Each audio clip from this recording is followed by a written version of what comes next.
everybody, welcome back to Superman and Lois TV Talk. This is our episode for the Superman and Lois final season episodes, A Perfectly Good Wedding and Break the Cycle. I'm Derek. I'm Robin. I'm Frank. What's up, everybody? It's been a while. We Sorry, I'm getting we into were the doing, break the cycle mode. You know, I'm so proud of us. 3 episodes, and then here we are cramming 2 into 1. But that's fine. That's fine. Hey, that's all right. That's okay. It's We the had a last vacation. season. You're not. It's fine. You might get that a couple times, but we're trying. We're here. That's all that matters. We're here. And we've How are you? We're showing up. We're showing up. We're we're the step podcast that showed up. Yeah. That's more than I can say for half the cast and half the episodes. Hey, all right. Let's what a perfectly good 2 episodes to discuss just that topic there. Can you believe we're already halfway done? It's a little. It's depressing. Like It is. It went by so fast. It went by. Is that the finale title? I think it is. Yeah. Okay. Is it really? really is. I was thinking that the other day. I was like, surely that's going to be the finale title. And what do you know? And it's true. Especially when you get the feeling that they're trying to cram 3 seasons worth of storylines into one reduced season, as much as they possibly can. And I mean, to their credit, mostly pulling it off. A lot of discussion has been done about the budget in the last couple of weeks, and aside from a cast-size crater missing, that's what I was trying to say, a cast-size crater missing out of the episode to episode, it looks like our show. Like they have not missed a beat when it comes to the cinematography, the effects. Like it still looks like Superman and Lois to me. Visuals are still on point. Yeah, I mean the storytelling has had to take a different route, but I still feel like I'm watching our show every week. Yeah, that we've come to love. So that's the story itself. Like the story itself, I quite like, but it's the way they've had to sort of unfold it. I really enjoyed that first trilogy batch of episodes. Sure, immensely. And then. And then these happened. Okay. Let's get into it. I did dislike it. 4 at least felt like a return to what we've known previously in some ways. Yeah, this is an episode of Superman and Lois that I'm familiar with. This felt like a season 2 episode of Superman and Lois. Sure. 5. I even have it broken up in my notes. Main story. There you go. And yeah. Kyle and Chrissy. Yeah. 5 was a little divisive, I feel like, and I'm sure we'll get into it. But definitely, I don't want to tease too much, but we've all seen episode 6 now, and you can expect that episode dropping when the lights are on, airs tonight, or The Monday opposite night. Don't you Do turn I? that? Don't you turn that Don't light you on? turn that light on? Don't you turn that? Don't you turn that red light on? But Roxanne. That's where my mind went, Frank. We'll get there. We don't want to spoil anything, but TLC. I immensely enjoyed the sixth hour of this final season. So, but let's talk about these 4 and 5 right now.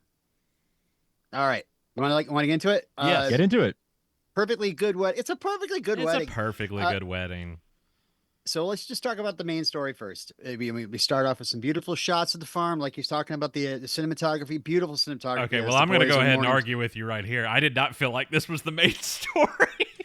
To me, it should have been, but I felt like the A-plot was from a narrative standpoint, was Kyle and Chrissy. I felt like everything else took a back seat to the wedding of this one. Sorry, I should retitle this part of my notes, the stuff I'm interested in. There you go. That's our A-plot, and then, whatever else that was. So Lois is mourning Sam, and all of a sudden, boom, Clark lands. Nicely dressed for a funeral. He's got his Clark guys on. He must have went into his closet at the fortress and got himself all... Always does the right thing. Shows up wearing black. It's Spider-Man 2. He opens the closet at the fortress, and he's got the suit, and then another suit. He's got the Superman suit, he looks good. I don't know. He just happened to have that there. I questioned. I was surprised we jumped right back into it. Yeah. I fully expected the gasp at the end of 403. Him waking up would be. he's awake, but he's in a coma, or something, like that they were going to drag that out a little bit longer. So we'd be cutting back and forth to the fortress and Clark going, right. Wiggle your big toe. Yeah, something to that. Well, we went to the great effort to have Norton installed in the fortress. We've got Kryptonian Clark in there. And I thought we were going to get more of that, and we didn't really even do that. And that everybody was talking about that suit, and wanted that's to right. see what came of that. So at first, I really thought we were in a dream sequence. Like I thought it was going to be Lois waking up.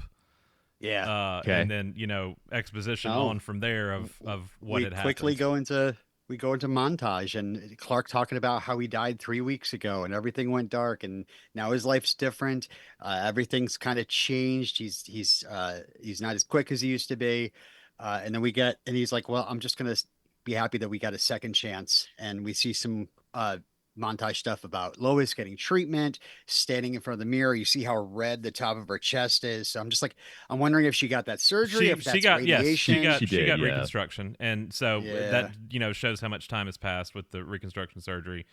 Obviously, that takes a lot more time to heal from than the time they allotted us from him returning to, 2 or 3 weeks later. But we just quickly kind of got back in the swing of things, and I think that was a question we had after the third episode was over. We knew that Kyle and Chrissy's wedding, that they were going to be in episode 4, and it was like, do we have time for... Should we be devoting... Because the official description came out, and it was like Lois tries to throw together a wedding. I'm like, her husband and her dad just died. I don't feel like this Lois Lane's going to be throwing Chrissy a wedding at this juncture. I did really enjoy the juxtaposition of the changes physically that Lois felt she went through, or didn't feel, but obviously did go through, but just internally the changes she felt, and then the changes now that Clark is feeling, just kind of the way they paralleled those. I thought they did an excellent job of. I think we hit on it in the last podcast that he does have Sam's heart, so it might be a little old. Yeah, I mean, we talked about, when the gasp did happen, when he wakes up at the end of the third episode, we only hear those 2 heartbeats. We don't hear the 3. Yeah. Right. So what does a human heart mean for Superman? And we, I know I talked to you guys about this. I don't remember if we did this on air or not, but discussed that I think what's going to happen here is he's going to age. Like normally, we could see him and Lois grow old together, and that's not even a plot point they waited on to the second half of the season. That starts right here in this episode, which again, I have to give everybody involved credit, because that entire training sequence with Jonathan didn't look like a dime was wasted on any of that. I mean, and it to be in an episode where we did have former cast members returning, I was like, we got time. We got time for this. This we got time for. Yes, this we can do. Please. Say, Jim, woo, that's a bad FX. And I love Jonathan just being so confident in his powers, the whole falling backwards off the cliff. And Clark is very enthused that he knows what the Kessel Run is. Yes, yes, I love that moment. Kind of doing just the everything opposite of the way Jordan's went. Yeah, just totally. right out of the gate. Yes, the confidence, the swagger. I felt just from watching and kind of watching Jonathan through Clark's eyes when they would cut back to him, he seems faster than Clark might have ever been. He seems stronger than Clark might have ever been. Like he for him to be half human, half Kryptonian. I was kind of amazed at how amazed Clark was, because just the look on his face, he was kind of like, he's hitting it a little harder than I ever did, or at least harder than I've hit it in a long time. Yeah, and he's catching on quick. I think that's the other thing, is like he's powering up quick, and he's learning how to control them real quick. Yeah, the whole like pull up. Nope, he's just smashing right through that glacier. Or that.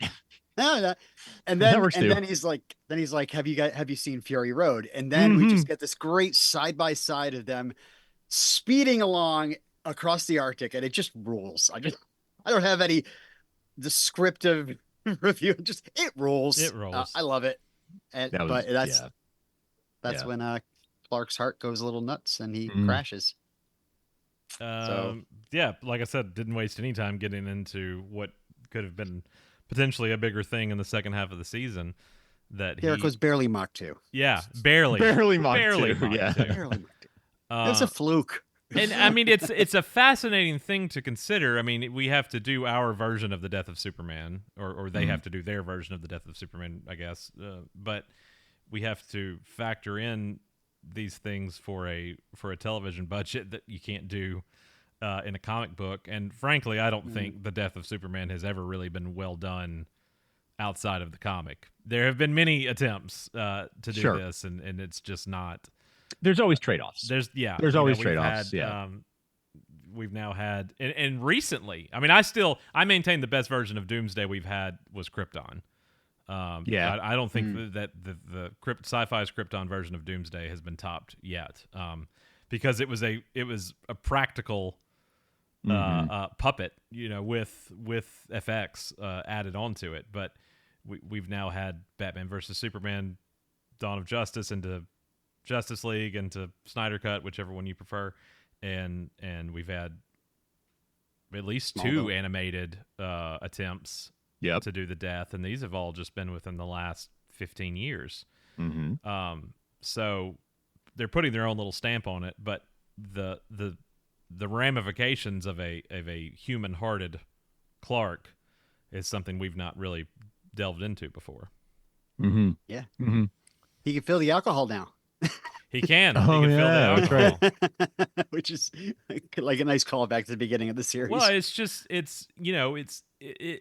an excellent question to pose. Can a Superman still have those abilities, but can a human heart keep up with that? And for how long? Is he overusing his heart? Like, I mean, is it being pushed to its limits? I mean, obviously there it was. Or is he still just getting his feet wet and getting accustomed to what his boundaries are? I mean, do you think that the story ends with him like handing over the reins to the boys, or one or both of the boys at some point? Boys, and and he takes a back seat. Yeah, I mean, I thought just from what we saw going into 4 and now after having watched 5, I was like, extremely plausible that we watch Clark and Lois grow old together and the boys take over the mantle. But we've still got half a season left, and we don't really... They've really thrown us for a loop on what's coming next. The official descriptions have been late. The screeners have been even later. Episode 5 screener was the day of the episode's release, last Monday.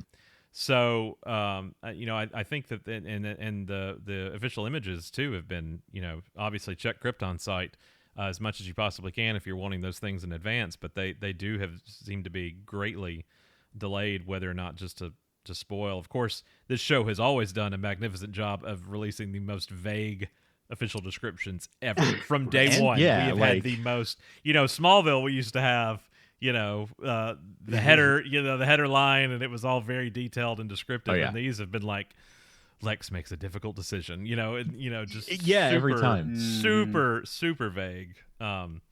So I think it's been a concerted effort to not show their hand at what's coming, and it's working for me because I feel like we've called several things.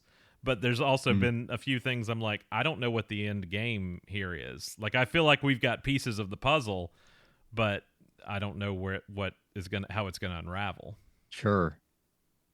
Yeah, I don't know. I feel like I don't know enough to call it. Right. I could just make guesses. I will say that the ending that you're picturing, I like it, but I just want to see him up in the sky flying around. Maybe it's just like, I'll go out with the boys on this one, and it's kind of like he's taking like a backseat, but he's still active. Sure. Just like I don't want to see him hang it up. I don't want to see him hang it up. I don't want to see him hang it up, but I do think he's got to slow it down. And I think physically he's going to have to. And if we are faced with another Doomsday fight, what is that going to mean for him? Even if the boys are up with him, his heart can't take that. His Kryptonian heart couldn't take that, so his human heart definitely isn't going to. Right. So, all right, so we got to move along with the Jordan plotline. Sarah and Jordan finally have a scene, and we get more exposition on, Jordan is feeling sad. He feel like he messed up. He's just pretending to be a hero. He's very guilty, and Sarah tries to refocus him, but as we see, he's still kind of stuck on this. The phone Yeah. call, the failure to save Dad, the heart being smashed in front of his face. Do you feel So, like I feel like Jordan's story this season is a little bit meandering and yeah. and a little bit retreading some old ground. Mhm. Um, I just don't feel like he's having a lot of growth or a lot of change. No, I feel like So far, it's been a little stagnant, and this rift yeah, with he and Lois also as a result. Um, Again, I thought they were going to play more back into the anxiety and the PTSD and all that kind of stuff, and it's really just hmm been more mopey yeah, than he's just kind anything of feeling else. I sorry mean, for it's just himself, kind of Self-depression. been woe is me instead of having. I'm sorry, like I have no problem saying this. I'm on the antidepressants and pills and stuff like that. If I watched my father's heart get smashed, I was responsible for it in many ways, there would be some anxiety attacks or some panic attacks or some Mhm. PTSD there for me, and I feel like that was the way they were going to go with it, and they really just haven't.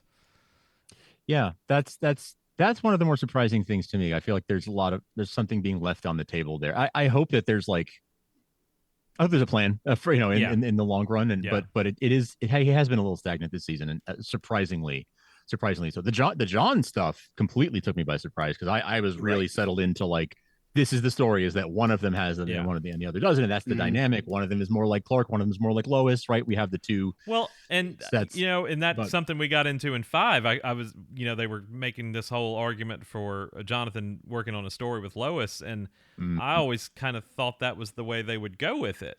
sure, Is that he would be, even if he was a firefighter, but I would love to see him take up journalism, his mantle, and that they kind of parallel Clark and Lois that way, with Jordan Mhm. having the powers. That said, when we heard 7 seasons of this show were possible, I always thought we'd somehow get to a Jonathan uh, centric power storyline mm, at some point, because again they've hinted at it in the past, just kind of here and there, and but all bets are off when there's only 10 episodes left, and if you want to do it all, you got to do it all. Mhm.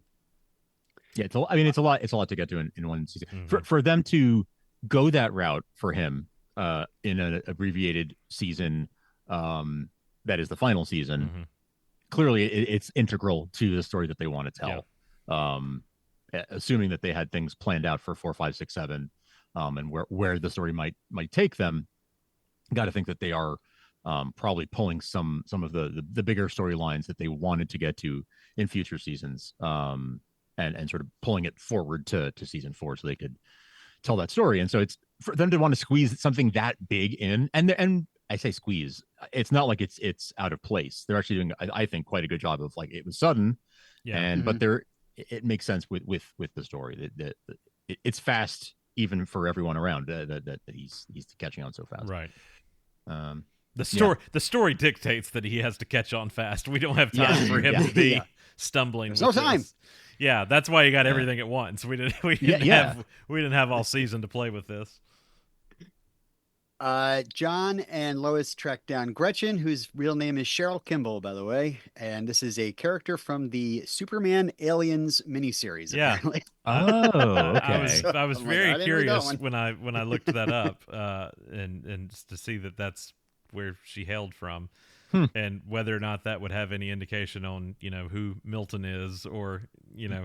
any alien, I'm anything like Xenomorphs in the that. finale. That's Yeah, all I'm looking that's for. everything's getting alienized these days. You got multiple alien movies and TV shows coming out. What's one more? You think he has Sam's heart in his chest? Just wait till Yeah, you see what bursts it out. just Yeah. pops out. I am glad that Hello, my with baby. Hello, my honey. Hello, my. I'm glad that the Jordan plotline gets somewhat resolved, at least the anger towards Lois and the distance when Lois talks to him and she just basically asks him to let her love him, and they kind of hug it out. It's good So- to not drag that stuff out. That's one thing we've said about this show from day one is stuff that got dragged out a season long on Smallville Yeah. gets wrapped up here in a couple episodes. Specifically, the 5th episode does a great example of something that took, 6-7 years on Smallville, and they did it in one episode on this one. So yeah, John and Jordan both perk up when they hear a fire, and I love Sarah's like a couple of meerkats over here. Yeah. Jordan is not going to go to the fire, but so Jordan is still taking a back seat, but he's not upset with Lois anymore. But he tells John to just go grab a hoodie, and he says, "quote It's a CW tradition." Is that what it? Yeah, that is Yeah. exactly. Yeah. Something like that. That's what he said. So yeah, the Adventures of Hoodie Boy goes and following your legacy footsteps. it looks like Cheryl is chained up. But it's a trap because Lex is a Mega Man villain in there. Fireman. Actually, he's called Hacksaw Chronic, Yeah. who is named after one of the writers, Max Chronic. So John kind of tries to battle him, but Superman shows up, and I love how he just like starts off, just kind of walks in and just sucks all the fire into his chest. He just, I don't know. He's still shotguns it. Superman. Yeah. Yeah. Still Superman. He's still Superman. And Superman just kind of walks right up to him as he's firing, and it's just like, it just knocks him back. And It says, was "Not a bad nice for dead little guy." it was a nice little homage to 2 Superman Returns scenes at the exact same time. Yes! Which was what I thought. Yes. Him down there in the sewer, or in the at the treatment plant with the fire breaking out as the earthquake happens, and then obviously walking up to the bullet in the eye with the proto John Corbin as it was on the rooftop. Right. Yeah. Iconic. Like that scene is iconic to me. Yes. And that was that made me very, very happy Yes. to see that homage. Not bad for a dead But guy. Yeah, yeah. right. But Superman is out, and the by the end of the episode, the headlines are firing off on Clark's phone as they're about to turn off that lamp for some loving. Hey. And That's Lois' and, side of the bed, isn't it? Is that Lois's phone? I can't remember. she said don't. She She said don't check it. So I thought it was his phone. That's But right. Okay, so were maybe- either of you like? I know I said I was disappointed at kind of the lack of the worldwide recognition of the loss of Superman, because that's a big thing with the death of Superman is how the world reacts to it. World without a Yes. Superman, it's a whole thing. Yes, It's yes. literally the second episode title. And so I was like, okay, well the return's going to be huge. Like it's going to be people cheering. It's going to be the baseball scene from the stadium scene from Superman. we got notifications. Good enough. And the only person who sees him is the villain that explodes, and Jonathan. I did enjoy the push notifications were all titles and headlines and stuff from the actual from the death of Superman. So I enjoyed that. And it was just the fact. Go ahead. It was Daily Star and Daily Planet and it was all those sorts of publications. Yeah. Those Superman returns. Yes. Superman lives. Yes. Back from the dead. Good all stuff. that stuff. By the way, Hacksaw is not dead. They said John Henry took him to the DOD. I love that. That's the under new. arrest. That's the new go-to. Is I took him to the DOD. Yeah.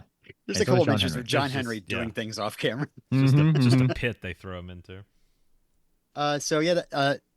So we should talk about the main plot, the wedding.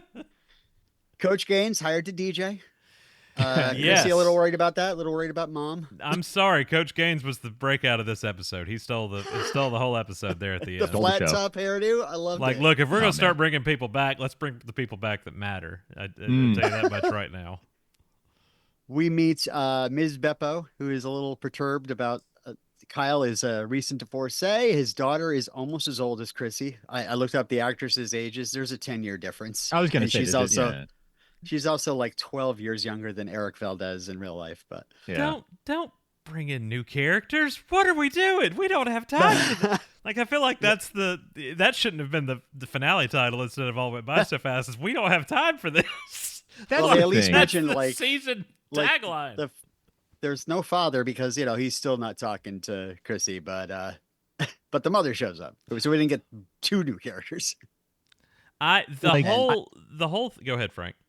I didn't understand why you would give Chrissy that much room in an episode. No offense to the character or the actor, but I had no issue. Such little time. I had no issue giving Chrissy the time. It was giving Kyle the time. Like, we've not liked Kyle this whole time, and now we're suddenly supposed to like Kyle, which I love. Like, I love the performance and everything, but he was a jerk in season 1. You know, the retribution that's coming in. I get that he's in a good place now, and that's good. And he and Lana are in a good place, and he and the girls are in a good place. Girls. That's good. The 9-foot tall daughter that he has now. Oh my God. That's why we haven't seen her. So Robin and I were in Philadelphia watching this together. Frank couldn't make it because he tried to die on us. And, apparently. And how dare you? And she comes on screen next to Sarah, and we were like, "What the?" Ah! Yeah, it was a jump scare. Who's the we were little like, sister now? Is she standing in a chair? No, she's just that tall now. And she was in the season 3 finale, sitting at the table when they get the word that Chrissy's pregnant. So she's had quite the growth spurt. I was shocked. I'm convinced that's why we haven't seen her. I am so convinced that's why we haven't seen her. Like apart from the fact that we never saw her to begin with. I'm so certain that that her even being even more conspicuously absent has to be because it's I wanted to see her next to Hecklin. Like, I wanted to see how tall she was compared to Superman For at real. that point. But Superman. My whole thing with Kyle, and then we get into Clark being the best man. There's not been any that made no sense. Character development between the two of them throughout this entire series. I liked it. It was, but I love this whole switch in Kyle's character where he's like he loves Superman and he's so excited to be getting married in Superman's house. And yeah, but it's like he was a dick to Clark in high school, and I get that people can. It's different now. It's different now, and I get that, but it's only different because he's Superman. Exactly. It would there would be if he didn't know Clark was Superman, he would still treat Clark the exact same way he had from the pilot to now. Yes. It only changed when he found out he was Superman. Mm-hmm. And he and Kyle and Jonathan got to be pretty close. That's right. Why would Jonathan not be his best man? Why not one of the guys in the firehouse who's his actual friend? Seriously. I was like, this is just, are you just asking him because he's throwing the wedding and you're letting him do it in the bar? Did get a Pete Ross reference, but at what cost? But it was just a little odd to me out of left field. It really was out of left field, and it really was one of those only happens on TV things where it's like, I only know one other man. Would you like to be my best man? I've lived here my entire life, and this guy that left for 20 years. Yeah. I say one of the biggest betrayals of Kyle's character, though, is the fact that he gets horrified by the idea of indoor plug-in grills, and he goes in and he's like, "Hey, not bad." Not bad. I really thought he was going to take over the grilling for his own wedding, which I thought would have been hysterical. And totally in line with his character. 100%. Totally believable. Versus trying to do a fist bump, handshake, whatever. Take me there now with Clark. Yes, take me there. And I do like Kyle. I have no. Yeah, he's grown on me. He has grown on me, but we were meant to not like him in the pilot, and that's right. He's had his character arc. He's done the work. He's done the work a little bit more quickly due to the nature of what's happening behind the scenes than what probably would have happened in a longer span of 6-7 seasons. Mm-hmm, but I'm fine. Where's with Lana it. This episode? Yeah, it was. I guess she wouldn't come to the wedding. I bought that. I've only questioned where these people are a couple times in this. I've explained it away good enough in my resolution of disbelief up until this point. There was it the third episode when Lex walked in the Gazette and Lois starts talking because she thinks it's Chrissy and it was actually Lex, that kind of thing. I'm fine with all Chrissy. of that. I mean, we can easily explain. Well, she's sick. She's got morning sickness or something. We can do something like that. It's just her and Chrissy working in that Gazette, by the way. Nobody else. There's a lot going on for the fire chief to just be missing. I mean, in my opinion, but that's neither here nor there. But anyway, I like Kyle arguing with Coach Gaines about the music selection, which I think the coach was right. And, you want Axel F and Rocket on the dance floor. You're not going to be jumping around the 311. Runaway was an excellent choice. It kind of felt like Fortune like Smallville's fortune in the way of, well, this is our last chance to kind of have a hurrah because things are about to get dire in the coming episodes. So let's let everybody dance. I thought Coach was a little tone deaf after Chrissy literally ran away from her wedding. It's like, it's on the nose.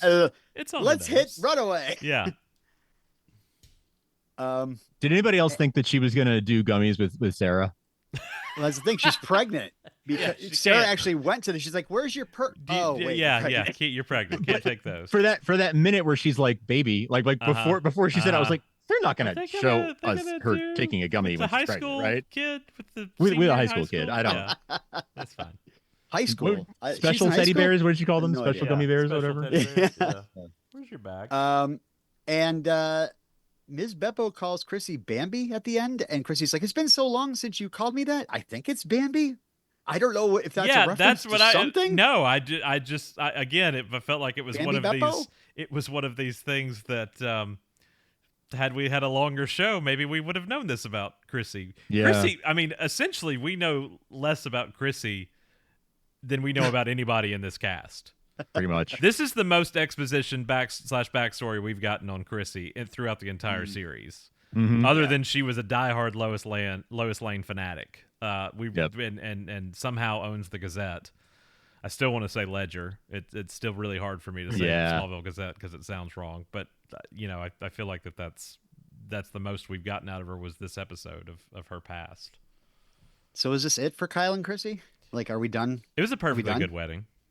No, they're still together. But they didn't get married. They just didn't feel the need to get married just because she was pregnant. So that's fine. Yeah. No, that is fine. Yeah.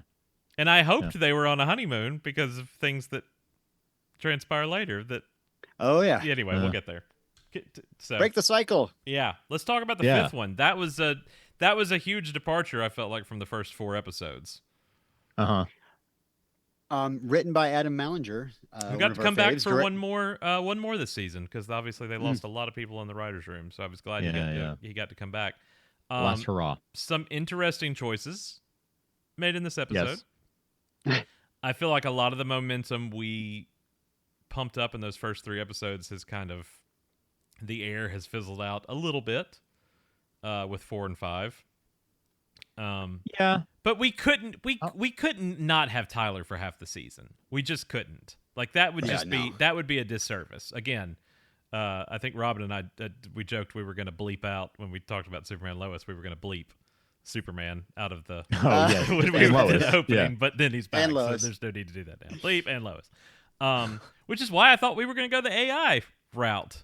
For a little bit, and so we could have him and not rely longer season so heavily on flashbacks. But this one just this is not a criticism on Cudlitz's performance at all because I think he is absolutely nailing this version of Lex Luthor. I have really enjoyed seeing what he's done, but I just don't like this Lex Luthor. I really liked him at the end of season 3, just walking from prison to Smallville to threaten these people and like all this stuff. And as this season has gone on, it's just him whining about women. Every episode, my mommy didn't love me. Lois threw me in jail. My daughter doesn't love me. And it's like, shut up. Like he has done nothing but complain about women. Go to therapy. Yes. A man would literally kill Superman before going to therapy. It's like he has blamed every woman in his life for every problem that has happened to him. He blamed his mother. He has blamed his ex-wife. He has blamed Elizabeth. He has blamed Lois. Yep. He's now blaming Lana Lang as we've gotten further into the season. Like it's maddening to watch how just this toxic masculinity Lex Luthor, which is just something we're not used to at all. It's a different kind of it's a different version of Lex. I don't know that I love the sort of biker thing for him. I don't mind the biker thing. Like that doesn't bother me. Like the cassette tapes and all that, I was like, okay, that's fine. The wig, though, every time we're in the wig, I'm like, that's a choice. That's a choice right there. It's actually not a wig. He can grow that and remove it all in 1 week. Like I mean, that speaks to a craft right there. That is method acting. We need to learn his secret. That Garfield on his head. I got the second part down. I got the removing This comes back in a day. Oh, the like, beard. That's no problem whatsoever. It's this up here that Frank and top, I can't do anything with. Again, so go ahead. No, I was going to get us moving on to... No, that's what I was circling back. I just want to say again, I think he's doing a phenomenal performance, but it's just such an odd, revenge squad kind of take that he's just hammering in. It's like, yes, you had 17 years taken from you. And I think I said this on the third episode. And I wanted to stand up and clap when Elizabeth Luthor said this one. It's like, you didn't kill... He's like, I didn't kill those people. And she's like, I mean, I paraphrase, but it's like, you didn't kill those people. You still killed people. You're still a dick. Like, you still have committed crimes. You killed Superman and you killed Lois Lane's father. Like, you're still a horrible individual. Like, you got sent up the river for something you didn't do, but you've done all these other horrendous things, and nothing is his fault. It's all somebody else's fault. Always someone else to blame. Yeah. I did really like, though, like this has been his motivation, like the whole season, is that she took 17 years of his life, right? Lois took 17 years of his life. That's why he's doing all of this, is because of that, because he lost his relationship with his daughter. And to have her come and basically to resolve that point, it's no longer like I'm cut off from my daughter because of what Lois Lane did to me. Like, now like they somewhat reconciled for a minute there, and he pushed her away again, right? Yeah. So it's no longer Lois's fault that he's on the outs with his daughter. And I find that probably poisoned him against. Well, I'm sure that's what he'll think, right? Right, but anything. But it was interesting to see that be sort of tied up as like, this is the thing that's been his motivation, and now we've sort of effectively resolved it and set it aside. At least that's the way it looks right now.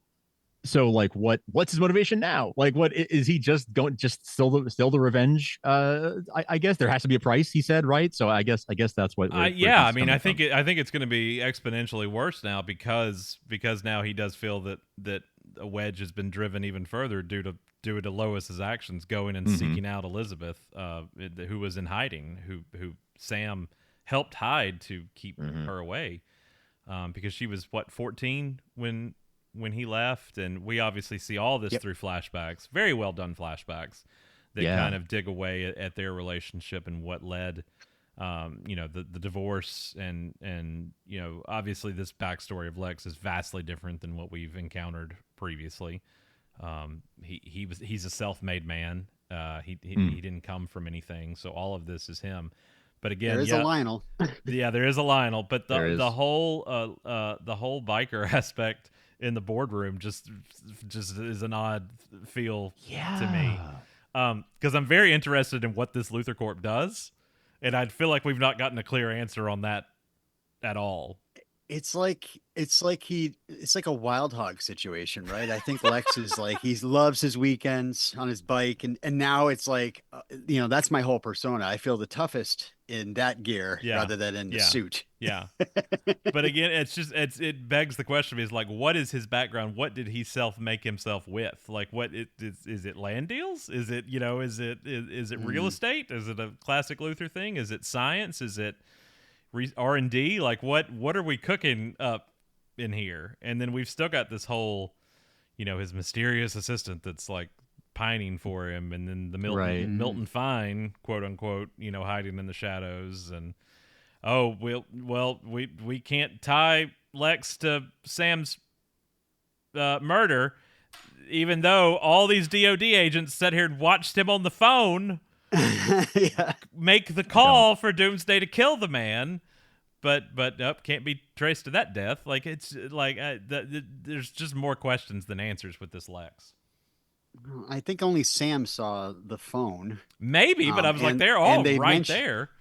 They mentioned that John Jones, quote unquote, has gone into hiding. Right. So like probably back to Mars. Right. The trail has gone cold on anything that would tie Lex to the death of Sam Lane, and I just want to be like, Does it? By the way, this episode is very cruel, showing a recap and including Doomsday killing Sam in it. I was like, I don't want to see Well, that and then again. the caption goes crack when he's like at the bottom in brackets. It's like crack.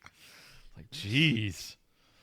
All right, so the flashbacks we kind of covered. I had it divided into flashbacks and Superman Returns and teenager stuff.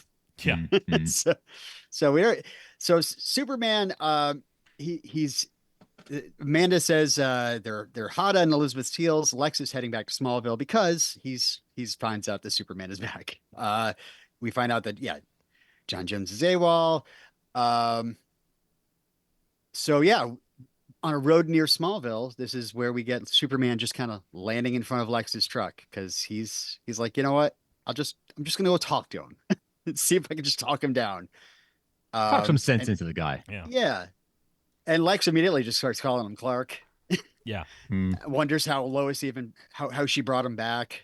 But yeah, Clark asks him to stop harassing his family. He regrets what happened with Elizabeth. And he's like, some part of you wants this cycle to end. Mm-hmm. And Lex just basically is like, enjoy the time you have left. Yeah, I'm coming back for you again somehow, some way. I mean, he tried to speak to him father to father. I appreciated that, but yeah, it's not that this Lex is too messed up in the head to. It's so very Superman though to be like, I'm just gonna go talk some sense to him before we start getting into fisticuffs. Before I throw him to the literal moon, which I would have been long past at this point. And you know, I kind of lament that they're not letting Lois do any kind of journalism in any of this, like, which is, I mean, I guess she's investigating Luthor, but she's doing research. She's investigating for the sake of her family. She's not, trying to. It's not so much about the pursuit of truth and getting, that out there, and obviously that's her strongest. She's the intrepid Lois Lane. I'm tired of watching Bitsy cry, so I'm glad Clark is back. And I'm not tired of watching Bitsy cry. Like, I don't mean it like that. I'm tired of Bitsy having to cry. Like, it's she's a tremendous actor, but I'm always so sad for her. Right, right. So in France, John lands with Lois. They've located Elizabeth Luthor, who also directed this episode. So she was busy. She's very spooked, but agrees to go back, I guess, with them. I was like, what part of Vancouver are they using for France here? Mm-hmm. We're back to Gastown, right? Yeah. Sure. I was like, it didn't look like it to me, but I don't know. I could have been wrong. So yeah, Lex sees a surveillance photo of Elizabeth and Lois, and tries to storm into the Gazette, but surprise, surprise, Elizabeth is there. And so at Vicky Mays, we have a meeting of the minds. Their first meeting in 17 years. She does not want to tell him who the father of her baby is. She's pregnant, by the way. And talks about how hard it is to have the last name Luthor. And Lex is just immediately like you said, not me. That was all Lois. Yep. I didn't do any of this stuff. And he says, you're the only one who knows the real me. And it kind of flashes back to them talking in the closet. And she calls him out on the PIs following her.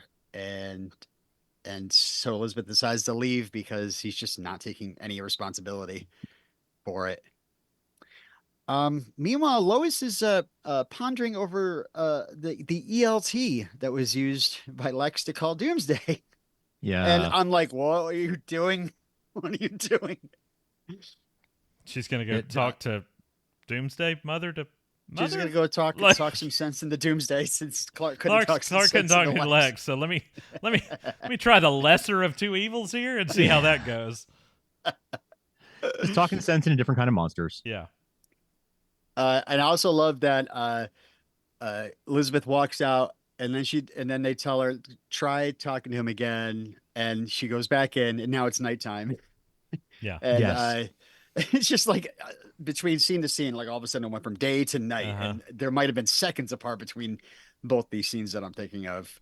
But Lex talks about his parents fighting and his Lionel left at 7.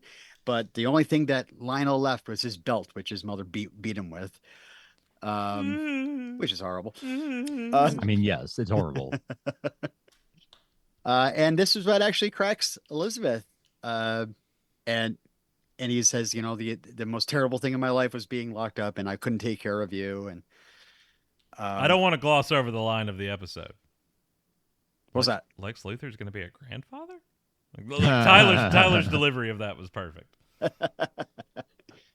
Meanwhile, in an underpass, Lois calls Doomsday, and we start getting some flashbacks. And I'm so glad that I called out the kind of look that she shared when Doomsday first landed in front of the DOD, right before she kills Sam. She had this like sympathetic look to him, and really plays into that. She said she looked into his eyes and knew that he remembered her. And we get flashbacks of stuff that I was like, oh yeah, those are great episodes. The Bizarro episode where we see the life of Lois and Clark in that other world. And then we just got stuff from the pilot that was tinted red. Yes. Fun fact, like I said before on the podcast, that a guy actually plays Doomsday in some shape or form. I don't know how it works, but Paul Kincaid plays Doomsday. And I looked at his filmography, and he plays basically burly guy roles in Vancouver shows since like 2000. But one of his earliest roles was on Smallville, and he was one of the thugs that harassed Bart in the episode Run. Oh, interesting. I call him out of that. Nice little connection there. Yeah.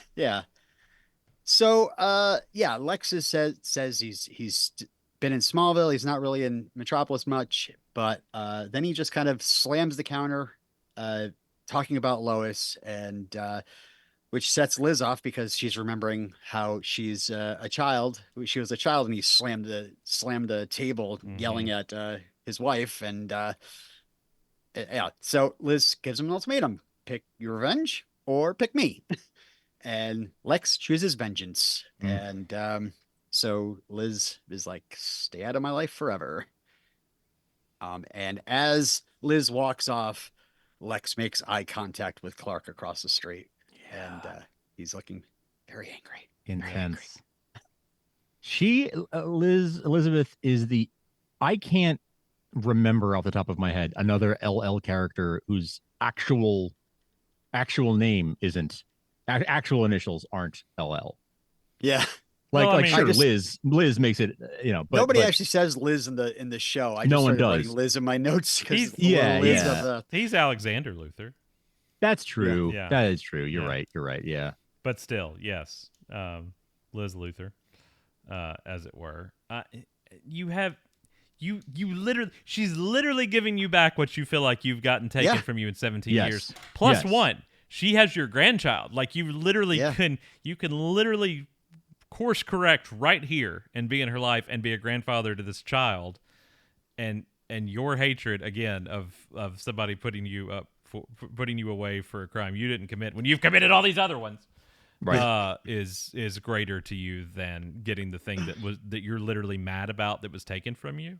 Like I get time was taken from you, but you're literally getting time back here. And yeah, exactly, and then some. Idiot.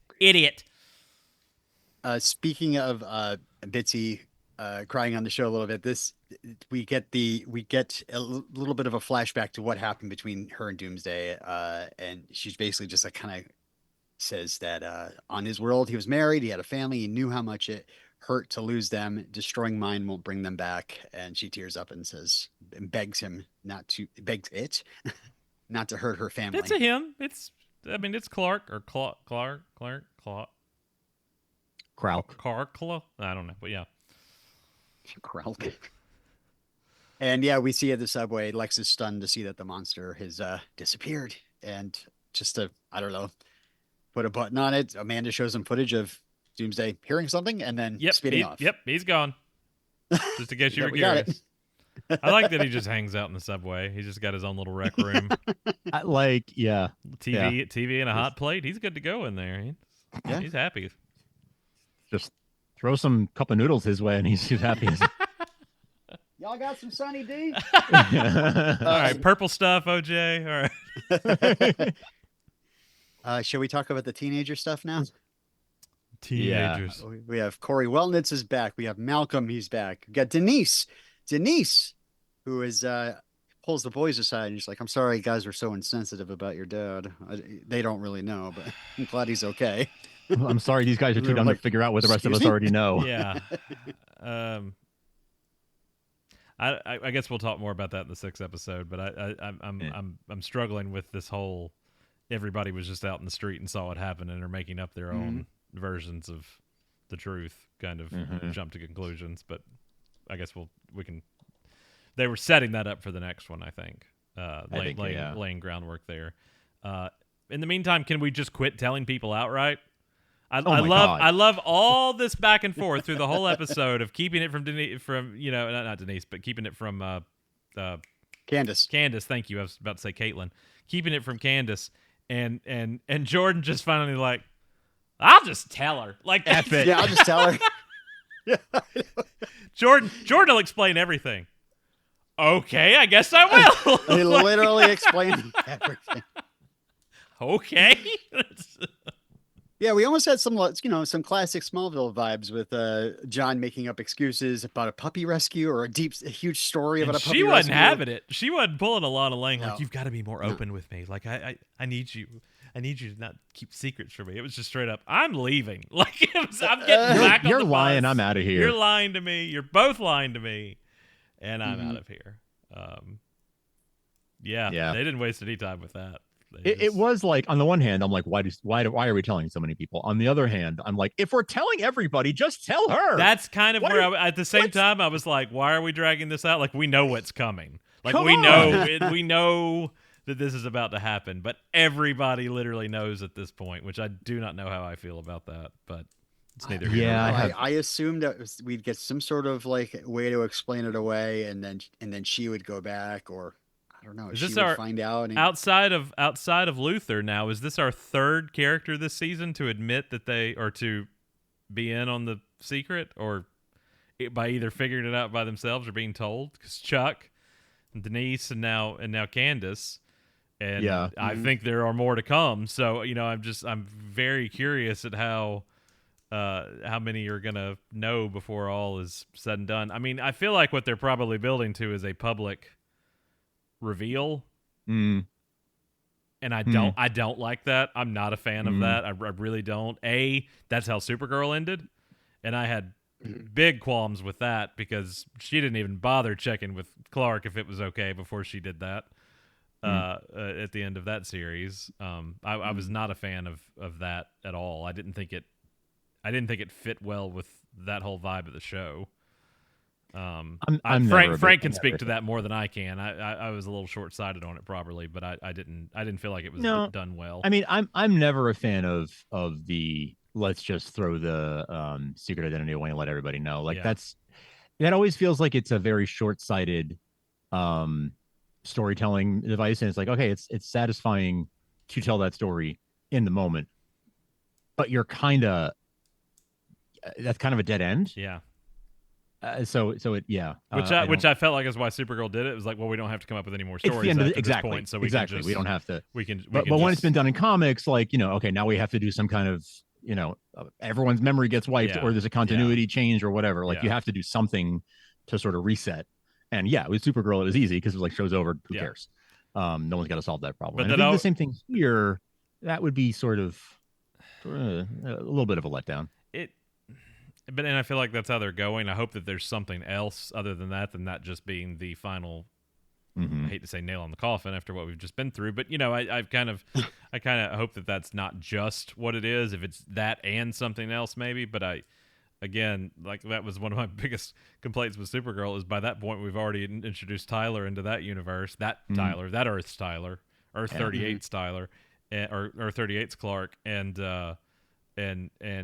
knows good and well most people that Kara and Clark are cousins, and we're going to reveal she's Supergirl. And I just wanted a coda, like the credits rolled that, and I just wanted a coda of Clark watching TV being like, son of a, just cut to black. Hey, I did want to mention in the teenager plotline, that was the other one. The quickly the sun just drops into the horizon because it's like they're at the kegger. And Candace is like, "You are BSing me. You tell me what's going on right now, or I'm leaving." And then Dark. Like, the scene ends, and then we come back, and it's like nighttime. This And he's like, episode "Okay, happened. listen, This episode happened on November 2nd. It was daylight savings. Yeah. So it's dark at 5 p.m. Again, we don't have time for location changes. We don't have time. We have to film what we can film. We gotta move this along. If half the scene's light and half the scene's dark, so be it. We don't have time for the sun to set. So and I don't know. I feel like there need to be some, and maybe it'll be blended in with all the other reveals this season. People that know about Superman's secret, because there doesn't seem to be like much repercussions at the end of the episode of Candace finding out about this. She's just kind of like, "Oh, I guess it all makes sense now."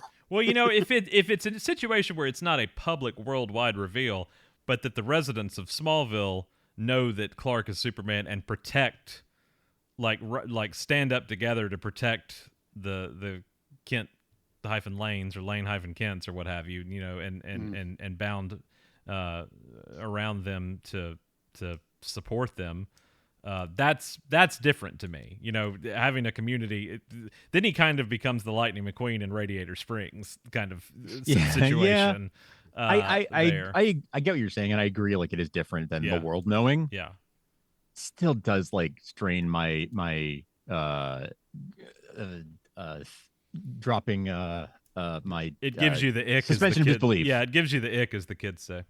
Yeah, it does. Yeah. It's I'm suspending a lot of disbelief there. Like, and no one else finds it. No one tells a relative who tells a friend who tells Lex Luthor. You know what I mean? Like, I still buy it better than, everybody just forgot Peter Parker was Spider-Man. What about that whole trophy case at the school? What about all the pictures in their phones? Like, all that just magically disappeared. I didn't like No Way Home. Anyway, Clark and the two boys fly the world backwards and make everyone forget. I'm fine with that. Let's do it. Do it up. How about in the finale, Zatanna shows up, pulls a WandaVision on the entire town of Smallville, and they think they're in TV shows. I'm fine with it. What if they think they're in Smallville? The actual show. A meteor shower? Whoa! What? We've never had that happen here before. Hey, you can find us online at supermantvtalk.com. We're also on the socials, on Twitter at Superman TV Talk. On Instagram, we are at Smallville Podcast, and on TikTok, we are at Smallville Podcast. Again, halfway through. Glass is half empty. Glass is half empty or half full at this point, boys. There's just a glass. There's just a glass. We don't know what's happening. It's full. Boys. Yeah. I just can't believe it's almost like, I felt like we waited forever, and now it's we've blown through half of it. Yeah. So quickly. Wild and then stuff. After tomorrow night, we've only got 7, 8, 9. We've got 4 hours left. We do know now that the series finale will be airing December 2nd on the CW. It will not be a 2-hour finale. Boo! It will not. So that means wait, how does that math work? We've got a month left. Yeah, 4 episodes, 4 weeks. Oh yeah, 7, okay. 8, 9, yeah. 10. 6, 7, 8, 9, 10. Okay, yeah, you're right. Yeah, you're right. yeah. Okay. It was my understanding there would be no math. Yeah, so we literally have now less than a month till this show is over. But then we only have to wait 7 months till the next iteration. So True. Yeah, is born again.